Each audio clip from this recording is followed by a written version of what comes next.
Welcome back, everybody. Alright, so I've gone ahead and deleted out the link and the image, and in this tutorial I'm going to show you how to make an unordered list.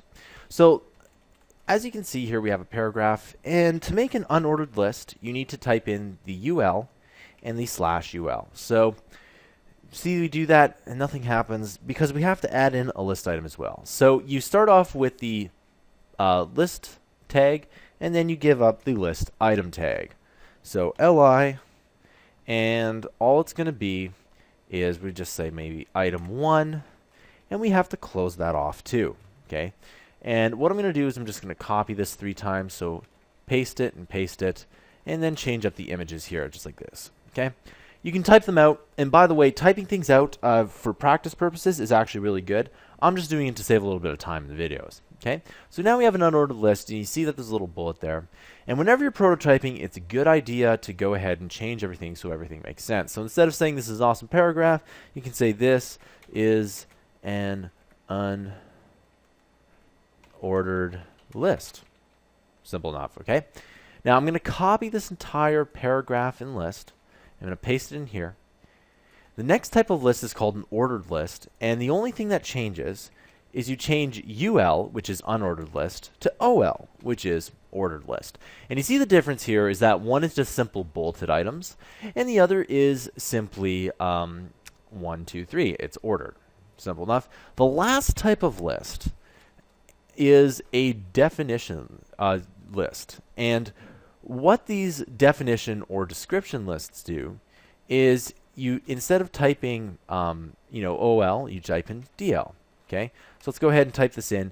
And the reason why I'm definitely typing this in is they're just a little bit different. Okay, so what you need here is you definitely need the two kinds of tag here. So the first one we'll type in is DT, and we'll say item 1, and then we'll go /DT. Okay. We'll hop over to the bottom here, and you can see there's nothing really special about that. All right, but the next thing we're going to do is we're going to type in DD, and we're going to say item 1 description. Okay, and here we go. We'll type in /DD like that. There we go. And so as you can see, we have the item 1 and then the item 1 description, and I'll paste this in a couple times. And we'll make this 2, 2, and then 3, and then 3.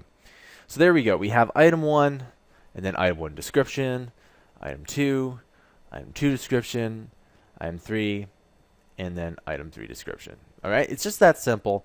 So you have all these kinds of lists here, and you'll notice that for the first two, the unordered and ordered list, you'll see that there are list items, and these are the exact same tag, by the way. They just need to be nested within this here. And then the definition list, it changes up a bit. Okay, you can actually have a list within a list, which is kind of cool. So watch what happens if I type in, let's say we have an ordered list, and then I type in unordered list here, right? And you can see that instantly it changes.